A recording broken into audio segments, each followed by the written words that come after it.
एक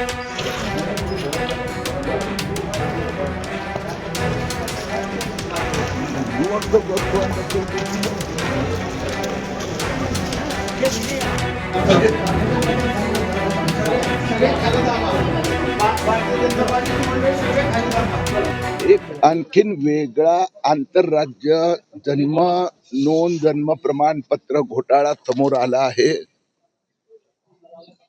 भयानक मोठा घोटाळा आहे आणि त्याचे यवतमाळ जिल्ह्यात 2 ठिकाणी, जळगाव जिल्ह्यात या रताळे गावात कोणीतरी पूर्ण जे जन्म नोंद सिस्टम आहे CRS पोर्टल त्यात आत घुसून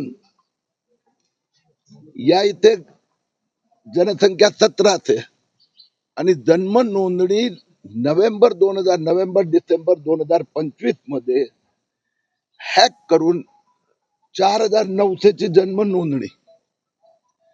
तसाच पद्धतीने यवतमाळ मध्ये चेंदूर सनी गावात आणि आणखीन एक गाव भवानी, एका गावात 27,000, दुसऱ्या गावात 6,000, लोकसंख्या 1015 आणि त्या संबंधात आज मी इथे SP साहेब, जिल्हा परिषदेचे CEO, जिल्हा आरोग्य अधिकारी यांची आमची जॉईंट मीटिंग झाली. यांनी तपासावर चांगली पकड घेतली आहे. काही आरोपी यवतमाळ आणि इथले कॉमन आहेत, बिहारहून त्यांना पकडून पण आणले आहेत. आतापर्यंत महाराष्ट्रात हे 3 गाव मिळून 37,000 असे बोगस जन्म रजिस्ट्रेशन, आणि यातला एक पण महाराष्ट्राचा नाहीये, हे समोर आलेलं आहे. उद्या मी मुंबईत सिनियर अधिकाऱ्यांची चर्चा करून गुरुवारी दिल्लीत पण जाणार आहे. कुठल्या देशाचे आहेत हे? जर महाराष्ट्राचे नाही तर भारतातले नागरिक आहेत का विदेशातले आहेत सगळे? आता यात कसं आहे की आतापर्यंत जे तपास अधिकारी, कारण की हे सगळं बाहेर आलं डिसेंबरच्या एंड मध्ये, हॅक झालेलं असं वाटतंय की बहुधा ऑक्टोबर नोव्हेंबर डिसेंबर मध्ये हॅक झाली आहे सिस्टम असं दिसतंय. मुख्यमंत्री देवेंद्र फडणवीस यांनी एक SIT पण स्थापित केली आहे, पण 1 महिना आपल्या सगळ्यांना माहित आहे की निवडणुकांमध्ये गेला आहे. आता या कार्याला गती मिळेल. उत्तर प्रदेश मध्ये पण रायबरेली आणि जौनपूर मध्ये असाच प्रकारचे जन्म नोंद, एका ठिकाणी 52,000 जन्म नोंदी घेण्यात आलेल्या आहेत. आरोपी बिहारचे आहेत आणि त्यात मास्टर माइंड कोण आहे त्या अजून पोलिसांचा तपास सुरू आहे. पण सर, आपण या गोष्टीसाठी जो लढा देत आहे, आपण जर बघितलं तर 10 वर्षापासून भाजपचं सरकार आहे पूर्ण देशामध्ये, तरी पण हे बांगलादेशी आणि रोहिंग्या नेमके येतात कसे आहेत भारतात? एक गोष्ट आपण बघितली की एक मोठं षडयंत्र बांगलादेशींना, रोहिंग्यांना हिंदुस्थानात घुसवायचं सुरू आहे. मुंबईत त्याचं पहिलं टार्गेट आहे, पण महाराष्ट्रात पण अन्य ठिकाणी. त्यात त्यांनी आधी तहसीलदार द्वारा बोगस जन्म दाखले घेण्याचा प्रयत्न केला, तो आपण हाणून पाडला. 2,24,000 जन्म प्रमाणपत्र रद्द झाले आणि ती सिस्टम मजबूत केल्यानंतर आता त्यांनी कॉम्प्युटर जे टर्मिनल ऍप आहेत त्यालाच हॅक करायचा प्रयत्न केला आहे. ते पण खूप लवकर महाराष्ट्र पोलिसांनी आणि महाराष्ट्राचे जिल्हा परिषद आरोग्य विभागाने आता लक्षात आणलेलं आहे. देवेंद्र फडणवीस फार स्पष्ट शब्दात मुख्यमंत्री महोदयांनी सांगितलं की 2026 मध्ये यातल्या सगळ्या त्रुटी दुरुस्त केल्या जाणार. नवीन बांगलादेशी विदेशी येऊ शकणार नाही आणि आलेल्याला परत पाठवायची व्यवस्था. सर, महाराष्ट्रामध्ये पण महायुतीचं सरकार आहे, इथली जी यंत्रणा आहे ती कुठतरी कुचकामी ठरते असं वाटतं का तुम्हाला? कारण वारंवार सातत्याने प्रकार घडतायत, तुम्ही पूर्ण महाराष्ट्र फिरतायत, म्हणजे प्रत्येक ठिकाणी नोंदी आढळतायत, लोक आढळतायत, बेकायदेशीरपणे वास्तव्य करणारे लोक आढळतायत. आपण आता धरणगावचा जर विचार केला तर धरणगावमध्ये सुद्धा एक महिला जी आहे इराणी, ती बेकायदेशीरित्या वास्तव्य करत असल्याचं प्रकार नेमकं समोर आलेलं आहे. पाकिस्तानचे यंत्रणा कुठे?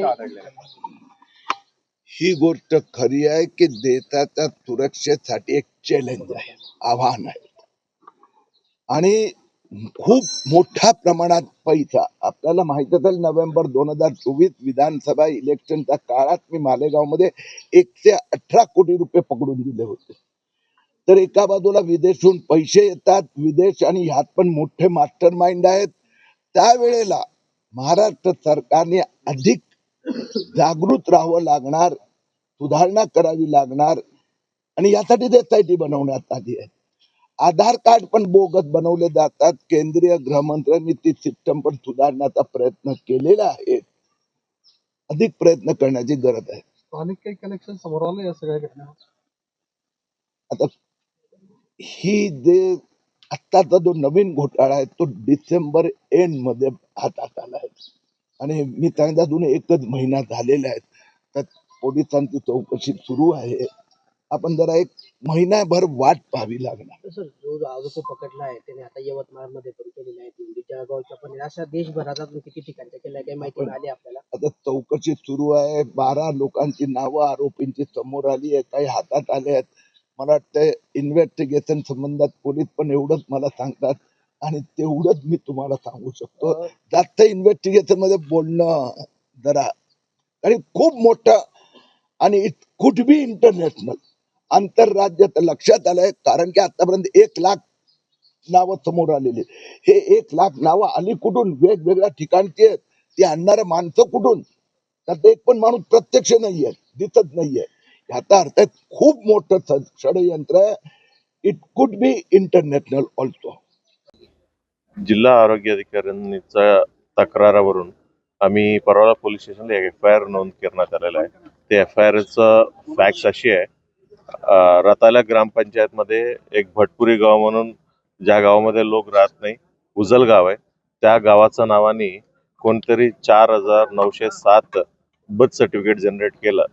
ही जे birth certificate CRS portal civil registration system आहे, ती CRS पोर्टल मार्फतीने जनरेट केलेलं आहे आणि ही सर्व फ्रॉड पद्धतीने जनरेट केलं अशा तक्रार होत्या. त्या तक्रारानुसार आम्ही गुन्हा दाखल करण्यात आलेला आहे आणि गुन्हा दाखल करून म्हणजे ह्याच पद्धतीचं एक यवतमाळला देखील आरोपींनी केलं होतं. यवतमाळ पोलिसांना अटक केलं होतं. त्या आरोपींनी आम्ही वर्क करून घेतलेलं आहे. त्या आरोपींचं नाव आहे अजय कुमार दुबे, तर राहणारा बिहारचा आहे.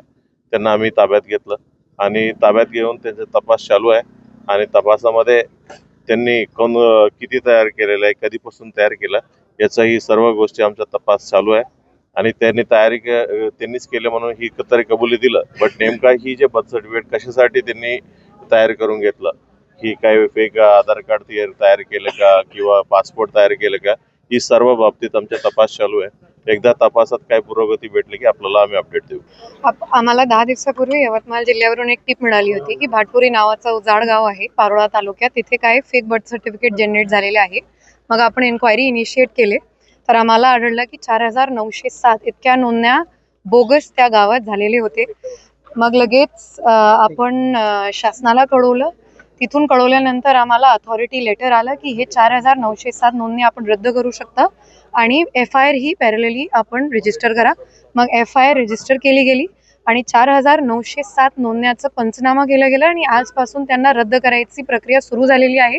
डेली 100 नोंदणी आपण रद्द करू शकतो एका ग्रामसेवकांच्या लॉगिन मधून, जो की इथे निबंधक आहे आणि आपण 41 दिवसात सगळ्या नोंदणी रद्द करणार आहोत.